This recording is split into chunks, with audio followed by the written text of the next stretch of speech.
Olá, pessoal. Bom dia a todos e a todas. Boa tarde, boa noite. Na hora que eu os encontrar nesta aula, vamos dar prosseguimento às nossas aulas de psicologia do desenvolvimento. Hoje nós iremos falar do ciclo de vida adulta, né, que se divide em três ciclos, e eu vou mostrar para vocês como que está organizado o ciclo da vida adulta, tá?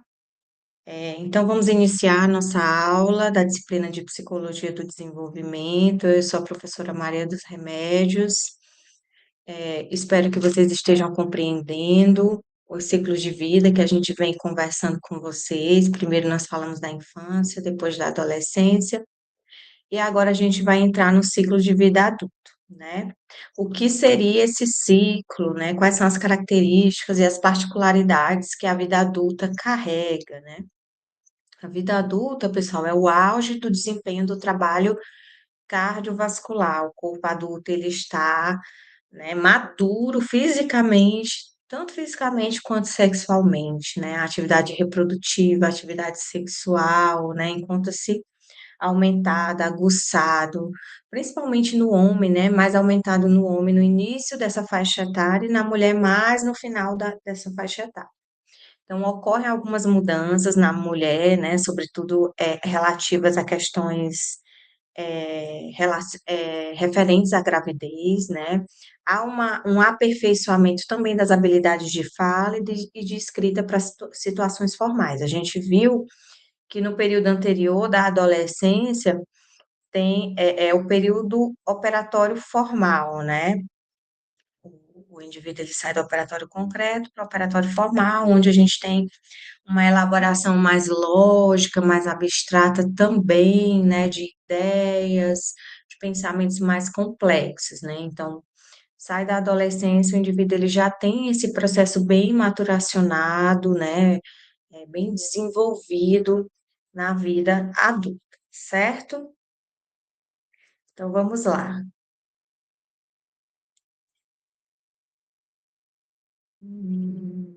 Passar aqui. Tá. Então, quando eu falo para vocês de vida adulta, né, vocês viram que a adolescência vai de 12 a 18 anos, né? De 18 a 30 anos, a gente tem a primeira fase da vida adulta, né? Vida adulta um, tá? É o adulto jovem, é o chamado adulto jovem. Por quê? Porque ele ainda carrega esses traços, né, da juventude, muito ligados até a adolescência, por assim dizer, né? E aí a gente tem aqui o desenvolvimento afetivo e social, tá? De 18 a 30 anos, desse adulto jovem, que vai acontecer a formalização dos valores pessoais, dos objetivos, né? De um modelo de vida em relação ao trabalho, casamento, família, profissão. Então, vejam, tudo isso vai se construindo, né, nessa fase do desenvolvimento. Os objetivos educacionais são completados, né? O indivíduo conclui o ensino médio. Aí, muitas vezes, o indivíduo ele já passa a ingressar no ensino superior, né, graus mais avançados, depois fazer uma pós-graduação, um mestrado até, né? Aí, essa luta pela carreira, por objetivos de trabalho, as questões profissionais estão bem evidenciadas nesse período do adulto jovem, né? Há um compromisso com alguma outra pessoa, envolvimento, né, em um relacionamento que pode desencadear um casamento e um movimento, né, também em direção aos papéis parentais, né? Esse adulto jovem, ele passa a ser tio, ele passa a ser pai ou mãe, né? Passa a exercer alguns papéis parentais nessa fase. Vamos adiante, tá? Esse foi o desenvolvimento afetivo e social da vida adulta, jovem, né? Então, pessoal, e aí quando a gente fala do adulto jovem, é importante a gente falar, né, de alguns modelos teóricos do desenvolvimento que vai trazer, que vai justificar, que vai elucidar algumas características dessa fase, né? Você percebe, né, que há um estabelecimento de relacionamento com o parceiro sexual, com um potencial para paternidade ou para maternidade, né? Há um medo excessivo da perda de identidade pessoal ou rejeição, né, que pode levar a um processo de evitação de relacionamento, resultando até mesmo em isolamento, tá? Realização de relacionamentos sexuais mais maduros, conciliação de uma identidade sexual com os objetivos do trabalho e da carreira, né? Você vai passar, o indivíduo na vida adulta jovem, ele passa a buscar pessoas que têm algumas afinidades relacionadas a trabalho, a carreira, a identidade sexual, essa identidade que foi se constituindo, né, lá na adolescência e aqui já está bem desenvolvida, né? Então, a gente percebe que há também essas mudanças na imagem psicossexual resultante da maternidade ou da paternidade, o indivíduo ele passa a assumir esses papéis familiares, né? Então, veja como o adulto jovem ele vai se desenvolvendo dentro desse contexto social, dentro desse contexto biológico também, onde ele já vivencia essa maturação biológica, né? Vamos para o adulto maduro, que é de 30 a 45. O adulto jovem, de 18 a 30, vocês viram, né? E de 30 a 45 a gente tem o adulto maduro, né? Então, esse adulto maduro, de 30 a 45 anos, né? O que que a gente acompanha, o que que acompanha essa fase, né? O que que a gente pode demonstrar que é comum nessa fase, né? Uma série de mudanças podem preocupar o adulto nessa fase. Começa a haver uma diminuição da densidade óssea, né? Sobretudo no final, né, dessa fase do adulto maduro, né? Regeneração limitada da cartilagem, né? As mulheres até dizem que há uma queda do colágeno, né? Regeneração limitada da cartilagem e articulações, algumas queixas relativas à artrite, né? Ganho de peso natural, independente de um aumento do consumo calórico. É comum que esse ganho de peso aconteça nessa fase. Há também esse decréscimo no funcionamento dos órgãos, né? Alguns começam a apresentar algumas situações, algumas limitações, presbiopia, dificuldade de distinguir com nitidez os objetos próximos, né? Questão de visão também. É evidente que a influência do estilo de vida sobre as condições de saúde, como, por exemplo, cardiovasculares, hipertensão, depressão, ansiedade, isso vai depender muito de como a pessoa vive, né, pessoal? O tipo de alimentação, a prática de atividade física. Então, tudo isso vai impactar diretamente na saúde física desse adulto, dessa fase, né, do adulto maduro. O aspecto positivo é o auge da habilidade intelectual e sexual. Então, nessa fase de 30 a 45 anos, o adulto maduro, ele evidencia, né, ele vivencia esse auge dessa habilidade intelectual e sexual, certo? Dos 30 a 45 anos, a gente também tem o desenvolvimento afetivo e social desse adulto maduro, né? Os vínculos, eles vão se reajustando, né, com crianças que estão em crescimento, com os pais idosos. Vejam aí que os papéis familiares estão bem evidenciados nessa fase, né?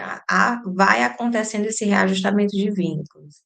Há uma definição maior de papéis no trabalho, na manutenção da casa, na luta contra o reconhecimento do trabalho e promoções, na estabilização de uma identidade pessoal e profissional. Então, veja como dos 30 aos 45 anos, essa questão do desenvolvimento afetivo e social vai ganhando novos contornos, vai adquirindo novas nuances, né? E esse indivíduo, ele já vai assumindo papéis, tanto na família, quanto socialmente, quanto no trabalho, né, que antes ele não possuía, né? Vamos dizer que nessa fase ele vai tendo essa responsabilização maior, né? Tanto na sua vida quanto na vida de pessoas que lhe cercam, né? Que convivem diretamente, certo? E aí, esse adulto maduro, ele passa a se preocupar em estabelecer e guiar a próxima geração, né? Tanto em termos da própria família quanto de jovens da cultura em geral, né? Há essa preocupação com os filhos, com os sobrinhos, com o que virá, né? Depois dele, né? Essa nova geração que vai vir, né? como que deve ser conduzida, como que deve ser orientada, tá? É uma fase de maior produtividade, criatividade, possibilidade de mudanças, escolhas, transformações, né? A vida passa a ser mais racional e menos provisória, né? São situações mais conectadas à estabilidade do indivíduo, de que forma esse indivíduo direciona, né? As situações cotidianas, o planejamento em relação ao futuro. Então, assim, são feitas escolhas mais racionais, né? Escolhas mais direcionadas, diretivas, né? Que certamente, né? Terão algum tipo de consequência, né? Para o futuro, certo? Então, assim, dos 30 aos 45 anos, né, esse adulto maduro, a gente deu para compreender que é essa fase muito ligada a essa responsabilidade que o indivíduo assume diante dos papéis sociais.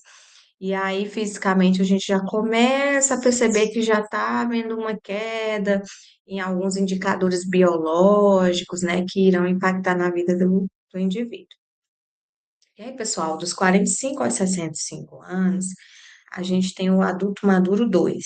Veja, na vida adulta nós temos o adulto jovem, de 18 a 30 anos, nós temos o adulto maduro, de 30 a 45, e o adulto maduro 2, de 45 a 65 anos. A partir de 65, a gente vai ter a velhice, né? Algumas pessoas também chamam de melhor idade, de terceira idade, período de senescência, né? Então, a velhice vai acontecer a partir dos 65. Então, aqui dos 45 aos 65, nós temos o adulto maduro 2, né? Assim, diferente da fase anterior, a gente já começa a perceber que há uma necessidade de cuidados muito mais especiais com a saúde, né? Porque começa a haver algumas limitações, algumas questões que fisicamente o corpo ele demanda que esses cuidados aconteçam, né? É a redistribuição dos depósitos de gordura, mudanças de pele, início de perda da integridade músculo-esquelética, diminuição de massa corporal, densidade corporal, né? Então, assim, isso demanda do indivíduo um maior cuidado, uma atenção bem especial, porque até essa questão hormonal, de menopausa, climatério, né? Essas mudanças hormonais, sobretudo nas mulheres, também já se evidencia nessa fase a tendência a um aumento de peso, independentemente da diminuição da massa corporal, uma gradual compressão vertebral, né? Muitas pessoas começam a apresentar alguns problemas de coluna, hérnia de disco, escoliose, né? Algumas situações relacionadas à parte vertebral também, perda da acuidade visual e auditiva, né? Aquele jovem que enxergava tudo com muita clareza, com muita nitidez, né? Que ouvia perfeitamente, passa aí, né? Esse adulto maduro 2 passa aí a ter alguma perda que possa impactar, né? Até na qualidade de vida desse indivíduo, tá? O tempo de acionamento dos reflexos é mais lento, né? A questão de uma resposta imediata, né? De uma resposta reflexo, acontece de uma forma mais lenta, o indivíduo ele tende a dar uma parada para processar isso que está acontecendo. Há uma diminuição do tônus e da força muscular, maior prevalência de doenças crônicas, né, pessoal?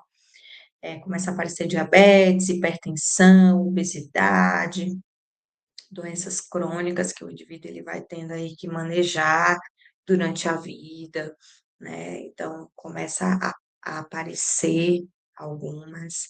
Lento declínio da perspicácia intelectual, esse declínio cognitivo ele já começa a se evidenciar aqui entre os 45 e 65 anos, né? É mais perceptível nas tarefas que envolvem habilidades sensório-motoras e percepções visuais mais suscetíveis, né?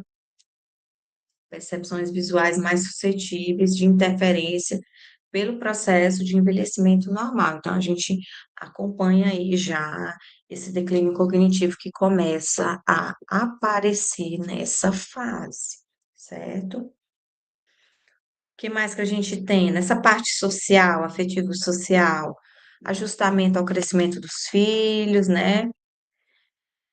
Os filhos passam a se tornar adultos, há uma reação frente à síndrome do ninho vazio, que é quando os filhos saem de casa, né?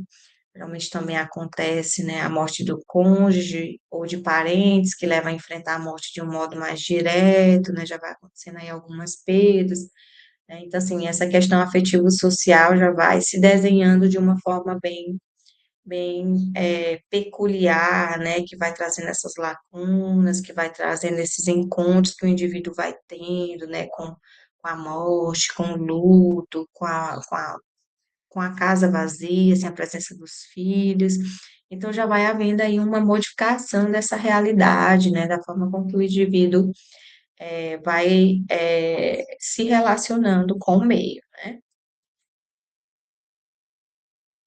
E aí, pessoal, é isso, né? Trouxe aqui algumas referências da Ana Bock, Aberasturi, Rapaport, Piaget, né? Que fizeram parte da construção da nossa aula.